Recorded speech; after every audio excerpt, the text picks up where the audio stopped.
안녕하세요. 김철애입니다. 2022 공공경제론 제4장의 두 번째 강의 동영상 올려드리도록 하겠습니다. 화면 공유를 하겠습니다. 행정학도를 위한 공공경제론 제4장 비시경제학의 기초 세 번째인데요. 오늘은 아는 것이 돈이다 하고 종합정리하는 파트가 되겠습니다. 8월 2에 시장은 효율적 자원 배분에 실패할 수 있다. 그래서 시장 실패론을 이야기했고요. 제 9월 2로 가서 정부의 시장 개입은 제한적으로만 정당하다. 그래서 정부 실패론을 이야기했습니다. 그래서 정부의 적절한 규모 또는 비중이 어떠해야 될까 이런까지 이야기했는데 오늘 10원리는 사실은 그 정부의 실패 중에 정부의 비대칭성이라는 파트는 최근에 여러분들이 경제학 공부하는 거에 굉장히 중요한 파트이기 때문에 제가 따로 10원리로 빼내서 말씀을 드리고 있습니다.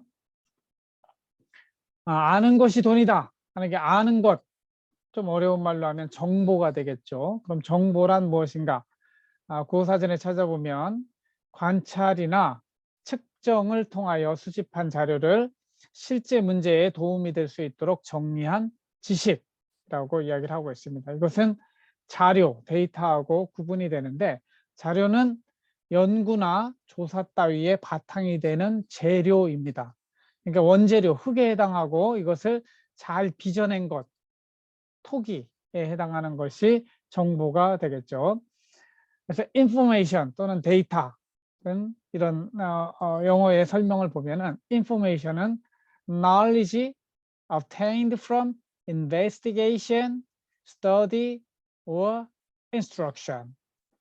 데이터는 factual information such as measurement or statistics used as a basis for reasoning, discussion, or calculation 이렇게 되어 있습니다. 그래서 요 뒤에 자세히 보시면 comparison chart, 그러면 데이터하고 인포메이션의 차이가 뭔지를 이야기하고 있습니다. 그래서 아까 말씀드린 것처럼 데이터도 나름대로 가치가 있어요. 그러나 데이터의 가치뿐인 거죠.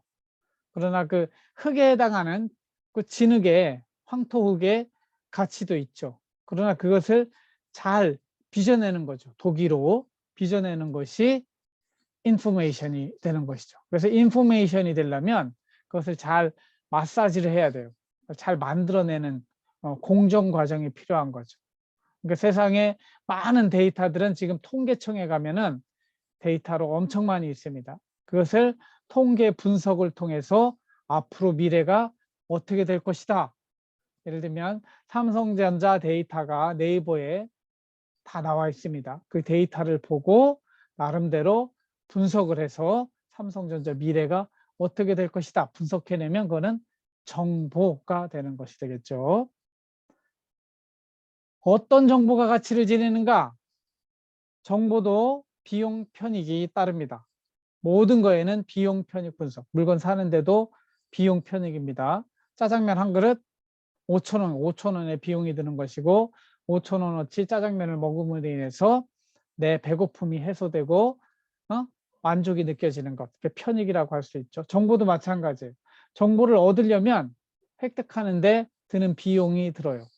예를 들면 통계청의 자료를 뒤져가지고 통계 데이터베이스를 만들어야 되고 그걸 가지고 SPSS나 SAS나 다양한 통계 패키지를 통해서 돌려야 정보가 나오는 것이죠. 그게 다 비용이 들어갑니다.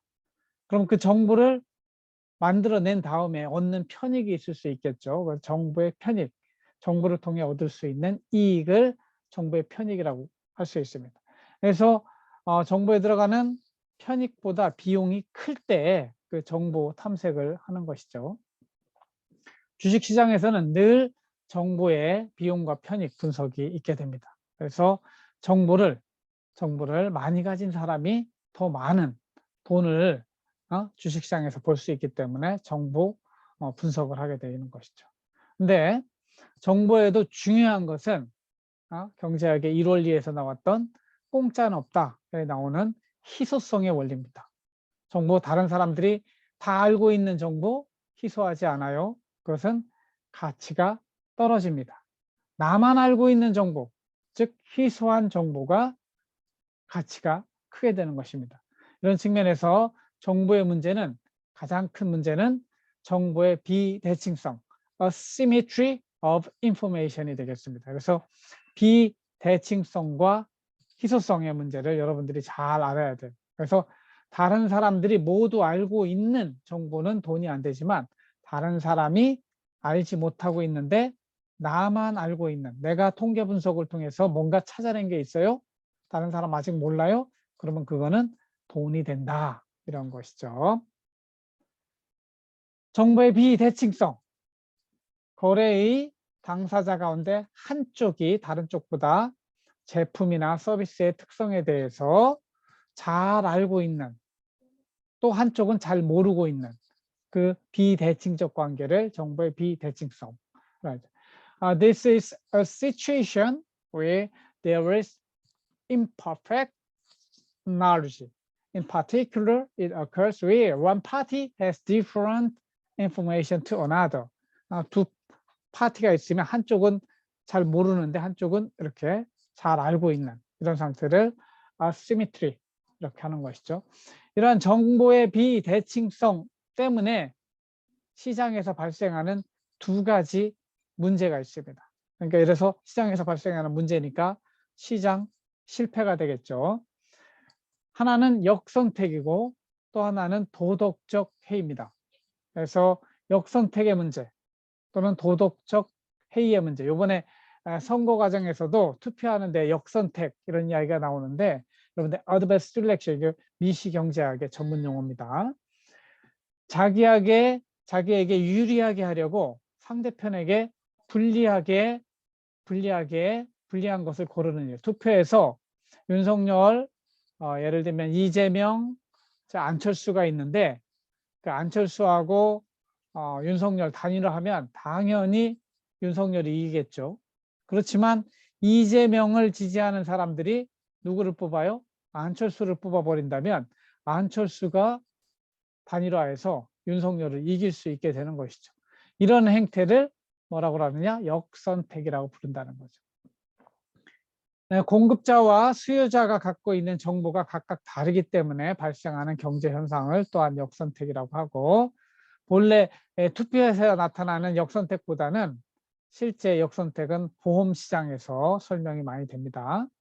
예를 들어 보험 계약을 할 때 주로 보험금을 탈 가능성이 큰 사람, 생명보험을 들다고 그랬을 때 누가 보험금을 탈 가능성이 클까요? 이미 병에 들어있는 사람이죠. 이미 병에 들어있는 사람들은 보험금을 탈 가능성이 높죠. 그럼 자동차 보험을 생각할 때 자동차 보험금을 탈 수 있는 가능성이 높은 사람은 누굴까요? 사고를 많이 내는 사람이죠. 사고를 많이 내는 사람이 더 보험에 많이 들게 되죠. 그래서 자신에게 유리한 보험을 선택함으로 인해서 보험회사의 편에서는 불리한 조건을 선택하게 되는 경우죠. 그래서 생명보험의 예를 들 때 동일한 보험료를 내게 한다면 누가 보험을 많이 드냐면 아픈 사람들, 병에 걸린 사람들이 많이 들어요. 오히려 건강한 사람들은 별로 안 들게 돼요. 그러니까 건강보험, 우리나라 건강보험이 자율적으로 들게 한다면 건강보험 들 사람들이 별로 없어요. 건강한 사람들은 건강보험 안 들어요. 그러나 우리나라 건강보험은 어떻게 하는 거예요? 강제적으로 들게 하기 때문에 이게 작동되는 것이죠. 그 강제적으로 한다는 게 뭐예요? 정부가 개입하는 것이죠. 자동차 보험도 마찬가지입니다. 자동차 보험도 자율에 맡기면 자동차 보험에 위험한 사람들만 가입을 하고 그렇지 않은 사람은 가입을 하지 않아요. 그러면 자동차 보험이 유지가 될까요? 안 되니까 정부가 개입해서 보험이 개입되도록, 보험이 돌아갈 수 있도록 의무화하는 것이죠. 아니면 보험회사 입장에서는 어떻게 해야 되냐면 아픈 사람들, 병에 걸린 사람들이 많이 들어요. 아픈 사람들은 병에 걸린 사람들이 많이 들어요. 그러니까 건강한 사람들은 건강보험 안 들어요. 건강한 사람들은 건강보험 안 들어요. 그러나 우리나라 건강보험이 아픈 사람들에 대해서는 보험료를 더 많이 내게 해야 돼. 건강한 사람들은 더 적게 내야 돼요. 근데 문제는 정부의 비대칭성. 보험회사가 이 사람이 아픈 사람인지 안 아픈 사람인지를 몰라요. 이렇게 되면은 보험 시장이 무너진다는 것이죠. 그래서 요즘은 어떻게 해요? 생명보험 들면 생명보험사 직원이 와가지고 간호사를 보내서 그 사람 피검사를 해가요. 그래서 진짜 이 사람이 건강한 사람인지를 보고 건강한 걸로 판명되면 낮은 보험료, 건강한 사람이 아닌 걸로 판명되면 높은 보험료, 정부의 비대칭성이 대칭성, 서로 평등한 정부가 될 수 있도록 바꿔주는 그런 역할을 하게 되죠. 영어로는 adverse selection이라고 합니다. Adverse selection occurs when there is asymmetric information between buyers and sellers. This unequal information distorts the market and lead to market failure. 시장 실패의 원인의 하나로 adverse selection이 있는 겁니다. 본래 요 adverse selection에 대한 논의는 중고차 시장에서 논의가 됐어요. 그래서 imperfect information, quality, uncertainty, and the market of lemon. 레몬 시장이라고 하는 거예요. 레몬이 이렇게 겉으로 보기에는 다 똑같잖아요. 중고차도 똑같아요. 여러분들이 기회 될 때 중고차 시장에 가보면은 중고차 시장 다 똑같습니다. 겉모양은. 그런데 중요한 건 레몬이 이게 정말 맛있는 레몬인지 맛이 없는 레몬인지 알 수가 없어요. 이게 뭐예요? 정보의 비대칭성인 거죠. 그러니까 모든 레몬이 동일한 가격에 팔려요. 모양이 비슷하기 때문에. 중고차도 마찬가지예요. 그러면은 누가 중고차 시장에 물건을 팔러 나올까요? 자기가 중고차를 잘 썼던 사람, 깨끗하게 엔진 오일 갈고 정기적으로 수리하고, 시작할 때는 모든 차가 똑같죠. 출고할 때는 성능이 똑같죠. 그러나 한 5년 정도 타고 나면 누가 주인이었느냐에 따라서 중고차의 성능, 퀄리티, 질이 다 천차만별 달라지게 됩니다. 그러니까 막 험한 운전을 하는 사람이 타는 자동차는 굉장히 험하게 5년 동안 다녔고, 착한 베스트 드라이버가 운전했던 사람은 아주 좋은 차. 그런데 중요한 거는 5년의 동일한 마일리지를 탔다 하더라도 중고차 시장에서 들어가면 그 중고차 사장들이 깨끗하게 페인트 칠을 하기 때문에 외양에는 차이가 없어요. 외양에는. 중요한 거는 내부죠. 내부죠. 그러면은 예를 들면 소나타 3천만 원짜리 출고가가 중고차 5년이 돼서 2천만 원에 나왔다. 그런데 굉장히 그 차를 잘 가꾼 사람은 자기가 차를 잘 갖고 있기 때문에 나는 2,500 정도 받아야 된다고 생각하는데 2천만 원밖에 안 해요. 그러면 그런 사람들은 중고차 시장에 차를 가져오지 않을 가능성이 높습니다. 반면에 차를 막 타고 사고도 막 나고 그냥 겉은 번지르만데, 겉은 번지르만데 사고를 많이 낸 사람은 가보니까, 나는 보니까 자기는 알아요. 내 차는 1,500만 원 받아도 잘 받는 차야. 그렇게 생각했는데 실제로는 시장에 가보니까 2천만 원 받아요. 결국 시장에는 어떤 차들만 나올까요? 품질이 나쁜 차들만 나오게 돼 있어요. 품질이 좋은 차들은 개인적으로 내 차 이렇게 좋은데 비싸게 살 사람 없을까 하고 찾게 되는 것이죠. 그래서 중고차 시장이 제대로 돌아가지 않게 되는 것, 이거를 마켓 페일리어라고 이렇게 부르게 된 거죠. 그렇기 때문에 그 문제를 해결하려면 아까 생명보험에서 와서 피검사를 해가지고 그 사람의 건강 상태를 점검해야 되는 것처럼, 요즘은 중고차 시장이 왜 돌아가느냐? 중고차 똑같이 출고 가격 3천만 원이라 하더라도 5년 뒤에 어떻게 변했는지를 사고 기록과 성능 테스트를 다 합니다. 전문가들이. 그래서 그 성능 테스트, 사고 기록을 포함해서 가격이 달라져요. 아까 이야기한 것처럼 정말 베스트 드라이버가 운전을 한 차는 2,500만 원. 동일하게 5년 지난 중고차지만 정말 사고가 많이 난 차들은 1,500만 원 이렇게 팔려나가게 가격이 매겨져 있어요. 그러니까 정부의 비대책 문제가 해결된 거죠. 그 역할을 시장 자체적으로 할 수도 있지만 정부가 좀 나서야 된다 하는 관점이, 정부가 나서야 되면 시장 실패인 거고, 시장 자체적으로 해결할 수 있으면 그거는 시장 실패를 시장이 자동으로 극복했다, 이렇게 이야기하는 것이죠. 그래서 중고차 시장을 영어에서는 Market of Lemons 이렇게 이야기한다. 두 번째 정보 비대칭성의 문제는 도덕적 해이의 문제입니다. 앞에서는 그 제품이나 서비스에 감추어진 특성 때문에 일어나는 것이고, 이 도덕적 해이는 사람의 문제이기 때문에 이거는 행동, 히든 액션이라고, 감추어진 행동 때문에 일어나는 겁니다. 법과 제도적 허점을 이용하여 자기 책임을 소홀히 하거나 집단적인 이기주의를 나타내는 상태나 행위를 도덕적 해이라고 부른다. 그러니까 도덕적으로 해이하다. 이건 나사가 빠졌다. 도덕적으로 100%의 도덕을 지켜야 되는데 50%밖에 도덕을 안 지키는 것이죠. 이거를 도덕적 해이라고 합니다. 영어로는 moral hazard. hazard라고 하는 것은 위험 또는 모험을 말해요. 도덕적인 모험을 하는 것이죠. 내가 좀 부패하더라도 돈이 많이 생기니까, 이것도 다 비용 편익 분석입니다. 범죄하는 공무원들도 다 따져봐요. 이거 들키면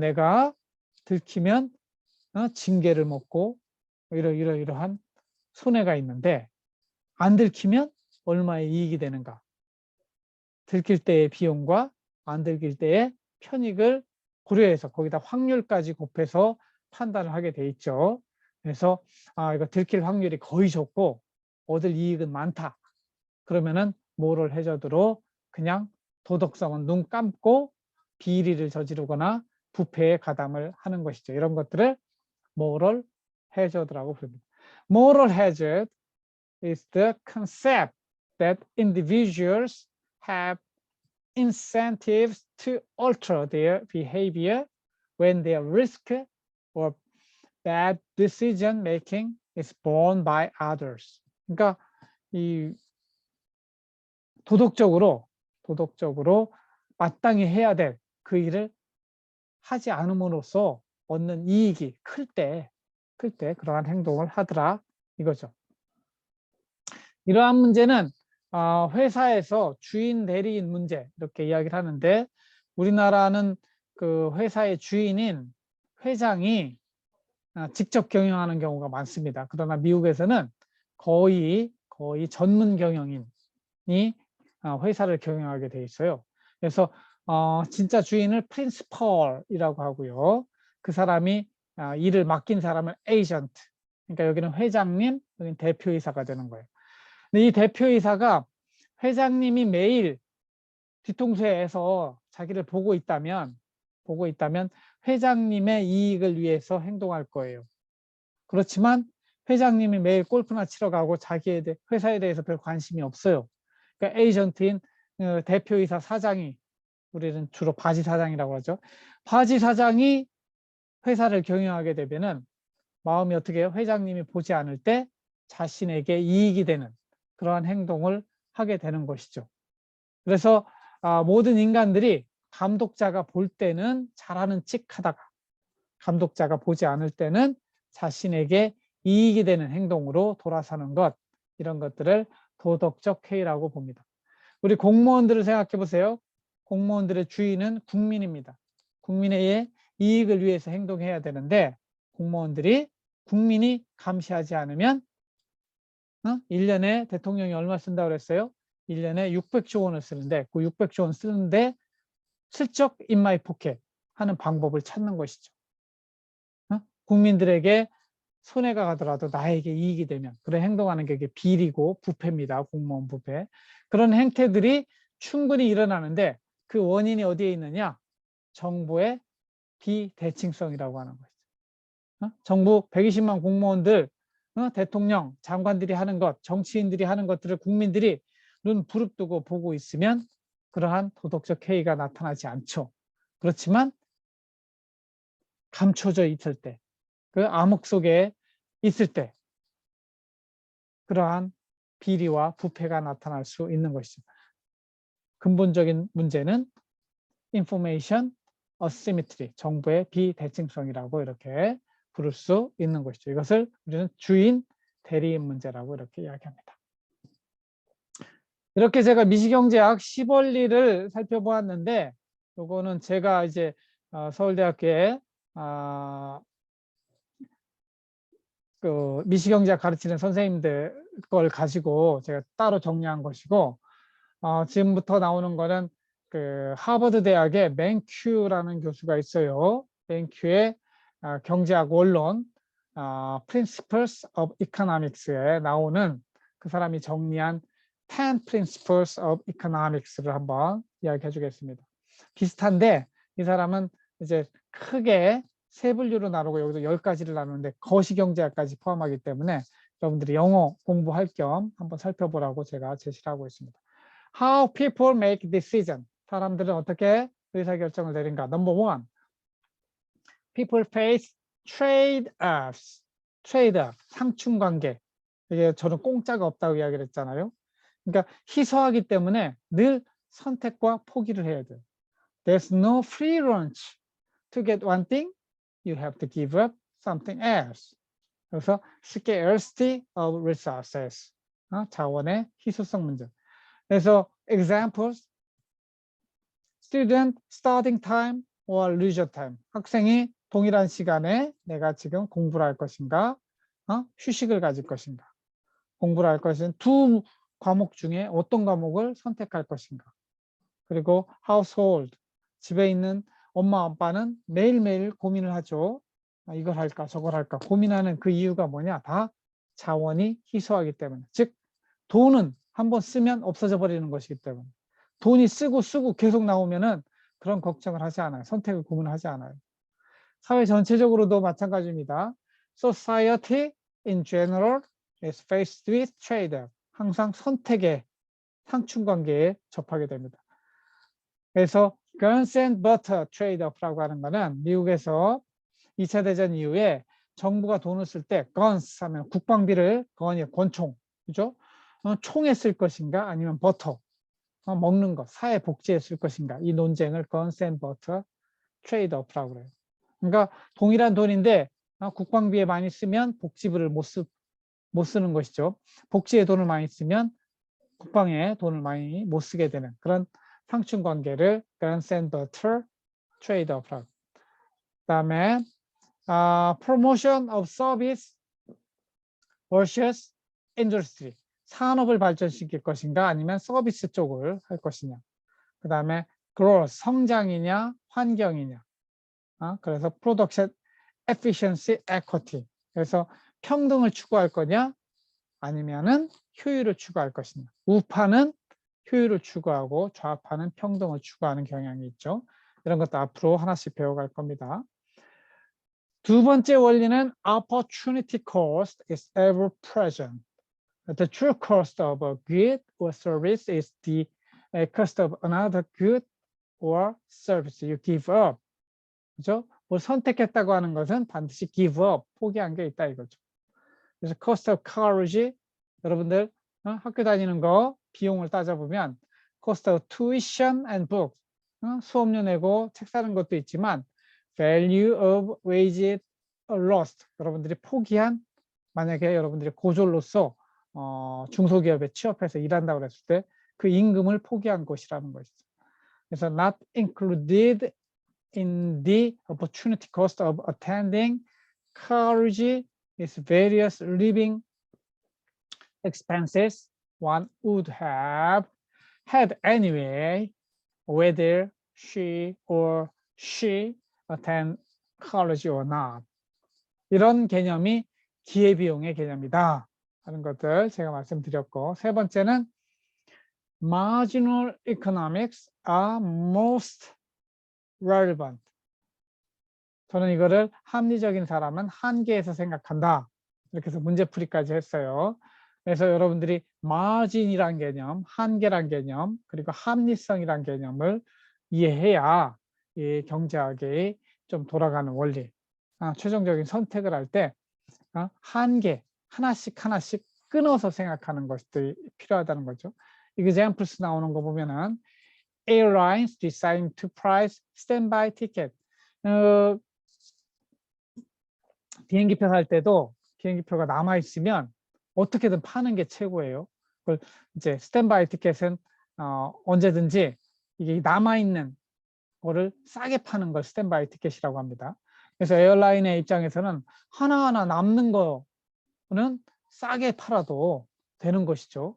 그래서 여러분들이 여행 갈 때도 스탠바이 티켓을 기다리고 있다가 그러니까 시간에 여유가 있으면 싸게 여행을 갈 수 있는 것이 그렇게 시장 가격이 매겨진다는 거죠. 프라이싱 가격을 매길 때도 피크 타임하고 그죠? 시즌에 비싸죠. 비시즌에는 싸죠. 뭐 이런 것들 따지는 것이 마지널 이코노믹스라고 이렇게 이야기합니다. 네 번째는 인센티브 매터. 인센티브가 중요하다는 거죠. 사람들은 인센티브에 작용하게 되어 있습니다. 그래서 여러분들도 열심히 수업에 참여하고 시험 문제를 답안을 잘 쓴 사람에게 더 좋은 점수를 줘야 더 열심히 공부하지 그냥 똑같이 우리 다 평등하게 우리 70점 모두 끝나면 70점 줍니다. 이러면 누가 여러분들 열심히 공부하겠어요. 열심히 무엇인가 일을 하게 하고 공부하게 하려면 그에 따르는 인센티브가 필요한 거죠. 근데 경제학에서는 가장 큰 인센티브는 뭐다? 돈이라고 하는 거죠. 성과급을 줄 때 더 열심히 일하게 된다는 거예요. 공무원들은 성과급뿐만 아니라 더 중요한 것이 뭐냐면 승진이라는 거예요. 승진. 그러니까 우리나라는 계급제 구조를 이루고 있기 때문에 승진의 인센티브가 가장 크게 작용을 하죠. People respond to incentives, monetary or non-monetary. 그래서 MBO라고 하는 거는 여러분들이 인사행정이나 조직론 앞으로 배울 때 더 공부할 텐데 목표 관리라고 하는 피터 드러커, 하버드 경영대학의 피터 드러커가 만들어낸 경영관리 기법입니다. 그래서 목표를 정하고 목표를 달성하면 인센티브를 더 많이 주는 것이죠. 근데 그 목표를 또 참여자하고 직접 사장하고 함께 결정하는 거예요. 그런 방법이 MBO라고 하는데 이런 방법도 인센티브를 작동하는 방법이 되겠다. 다섯 번째로 trade makes everybody better. trade, 교환은 모든 사람을 이롭게 만든다. 잘 살게 만든다는 거죠. No man is an island. 누구도 섬이 될 수 없어요. Specialization and exchange increase production and welfare. 전문화하고 각자가 상대적으로 잘하는 일을 해서 바꿔치기 하면 모두가 이익이 된다고 그랬죠. 그래서 아담 스미스나 데이비드 리카도가 주장한 이런 것들을 comparative cost advantage, 상대 비교, 상대 우위, 상대 비용 우위 이렇게 부르는 거예요. 여섯 번째, market economy is most efficient system to organize economic activity. 시장 경제가 가장 효율적인 시스템이다 하는 거죠. 그래서 이 시장 경제를 채택하지 않은 커뮤니즘이나 사회주의, 소셜리즘은 망했고 캐피탈리즘이 많이 빈부의 격차라고 하는 문제가 있음에도 불구하고 자본주의가 성공하는 이유는 이 마켓 이코노미, 경쟁을 통한 효율성이 작동되고 있기 때문이다. The central planning concept has failed because it leads to misallocation of resources, corruption, inefficiencies, etc. 그래서 아담 스미스는 이 시장 경제의 원리를 invisible hand, 보이지 않는 손이라고 했고 이것은 가격을 통해서 또 경쟁을 통해서 시장 경제가 돌아가는 것을 invisible hand라고 하는 것이죠. How does the complex market system not fall apart? 그럼 어떻게 이 복잡한 시장 경제 시스템이 실패하지 않는가? 모든 인간은 profit, 이익을 추구하고요. price system, 가격이 그것을 조정하고 그 밑에 competition, 경쟁이라는 게 돌아간다는 것이죠. 그래서 가격과 경쟁을 통해서 인간의 이 본질적인 이익 추구하는 마음, 이것이 세 개가 함께 작동됨으로 인해서 시장 경제가 돌아간다 하는 것이 세 개죠. 그 다음에 7번째는 government correct market externalities, market failures sometimes. 그러니까 시장은 실패하고 그 부분에 있어서 시장이 치유할 수 있는 시장 실패와 정부의 교정 능력을 이야기하는 것이죠. 하지만 too much government interference in the market is neither good or desirable. 그러나 지나친 정부 개입은 사회주의와 같이 공산주의와 같이 지나친 정부 개입은 오히려 악으로, 그래서 이것을 necessary evil이라고 제가 말씀드렸죠. Some intervention is a necessary evil and sometimes promote social good. 어떤 때는 사회적인 치유, 시장 실패를 치유하기 때문에 굿이에요. 그러나 어떤 때는 evil이 될 수 있는 거죠. 그래서 정부의 개입을 인정할 수 있는 그런 기능의 하나가 뭐냐면 to provide for legal system, 법을 만드는 거. 그 다음에 to promote efficiency and regulate competition, 그 독점 문제에 개입하는 거. 그 다음에 equity, 평등성, 사회복지정책, 그 다음에 public good, 공공재를 생산하는 거, 뭐 이런 것들이 들어간다고 하는 거죠. 이것을 market failure를 교정한다고 해요. correct for externality, 이렇게 이야기하는 것이죠. 정부의 개입의 정당성이 있다. 그 다음에 8원리는 standard of living depends on productivity. 국가 간에 잘 사는 나라, 못 사는 나라, 어떤 차이가 있을까요? 기본적으로 부존 자원의 차이가 있을 수도 있습니다. 그죠? 그 사람의 사람의 차이도 있을 수 있고요. 그러나 가장 핵심적인 표현으로 한다면 productivity, 그 나라의 생산성이에요. 부존 자원보다 생산성, 즉 과학기술의 능력, 이런 것들이 각 잘 사는 나라와, 맨 처음에 제가 행복론도 이야기했지만 각 나라마다 잘 사는 정도의 차이는, 가장 큰 차이는 그 휴먼 캐피탈입니다. 사람들이 얼마나 생각이 올바로 되어 있느냐 하고, 그 다음에 과학기술이 얼마나 발달했느냐, 그것이 프로덕티비티. 어느 나라는 한 사람이 한 달에 100만 원을 만들어내는데 어느 나라는 한 달에 1000만 원을 만들어내는 능력의 차이가 있는 것이죠. 그래서 단순히 부존 자원이 많은 나라, 즉 아르헨티나, 브라질 이런 같은 나라가 훨씬 더 잘 살아야 돼요. 하지만 그런 나라보다 우리나라가 잘 살잖아요. 우리나라가 그동안 열심히 근면하게 국민들이 휴먼 캐피탈, 인적 자본이 있고 또 과학기술을 발전시켰기 때문에 우리가 부존 자원이 없음에도 불구하고 프로덕티비티, 생산성이 더 높은 나라가 되는 것이죠. 그래서 프로덕티비티라고 하는 것이 가장 중요한 스탠다드 오브 리빙, 생활 수준의 차이를 설명하는 요인이다. 그 다음에 9원리, 10원리는 이거는 여러분들이 이제 미시경제학이 아니고 거시경제학에 나오는 이야기입니다. 그래서 9원리 간단하게 말하면 prices are affected by monetary policy. 우리 가격이 왜 올라갈까 하는 것들은 한국은행이 monetary policy, 돈을 얼마나 푸느냐에 따라 달라지는 거예요. 돈을 많이 풀면, 코로나 시절에 한국은행이 돈을 많이 풀었습니다. 그 결과 어떻게 되겠어요? 지금 인플레이션이 일어나고 있습니다. 모든 물건 가격이 올라가고 있어요. 그거는 다 통화량에 따라 달라진다. 이 개념이 9원리가 되겠고요. 그 다음에 10원리는 뭐냐면 Society face a short-term trade-off between inflation and employment. 그러면 인플레이션하고 실업은 어떤 관계를 가지고 있을까? 이것도 거시경제학의 중요한 논제인데, 물가가 오르면 실업률이 올라갈까? 아니면 실업률이 떨어질까? 통상적으로는 인플레이션이 좀 올라가면 사람들이 물건 가격이 올라가는 게 이익이 많아질 거 아닙니까? 이익이 많아지니까 고용을 많이 해요.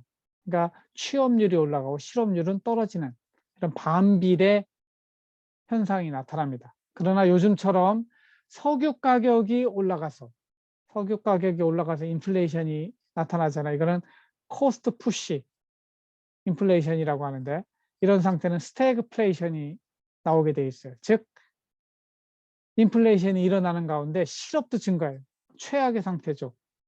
최악의 상태. 물가는 올라가는데 일자리가 만들어지지 않는 최악의 상황으로 갈 수도 있는데, 그거는 스태그플레이션 이렇게 부른다는 것이죠.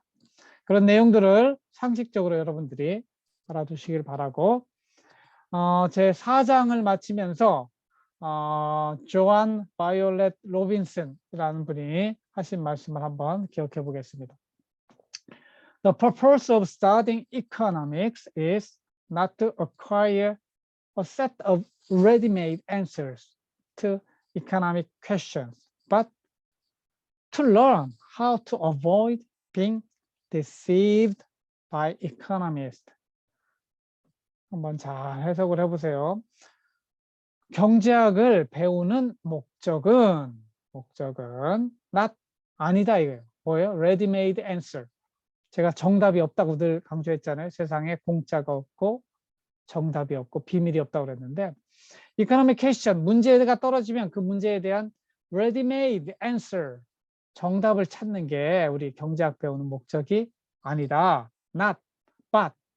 그럼 진짜 목적은 뭐냐? To learn how to avoid being deceived by economists. 경제학자들의 속임수에 넘어가지 않는, 경제학자들이 알랑방구를 꿔도 아니야, 내가 배운 경제학에 따르면 그렇지 않아. 각자가 스스로 생각하는 그런, 실제 여러분들이 시장에 가서도 시장에 장사들이 막 떠들잖아요. 이건 엄청 싸게 파는 거, 이런 거 들을 때 경제학을 배우는, 아닌데 내가 생각할 때 내가 배운 바로 따지면 저 가격 너무 비싼데, 그렇게 장사들한테 홀리지 않기 위해서 배우는 게 경제학이다. 이렇게 말씀한 분이 조안 바이올렛 로빈슨이다. 그래서 여러분들도 저랑 함께 한 학기 동안 배우고 나서는 우리나라 경제가 돌아가는 것, 또 이제 우리나라 공공 부분의 경제가 어떻게 돌아가는 것에 대한 이해가 커지길 바라지 않습니다. 그래서 여러분들에게 실제 생활에도 유익한 우리 행정학도를 위한 공공경제로 수업이 되기를 바랍니다. 네, 오늘 이렇게 해서 제 4장에 대한 동영상 강의를 마치고, 나머지 내용은 우리 대면 수업에서 질의응답으로 만나도록 하겠습니다. 네, 수업을 마치도록 하겠습니다. 들어주셔서 감사합니다.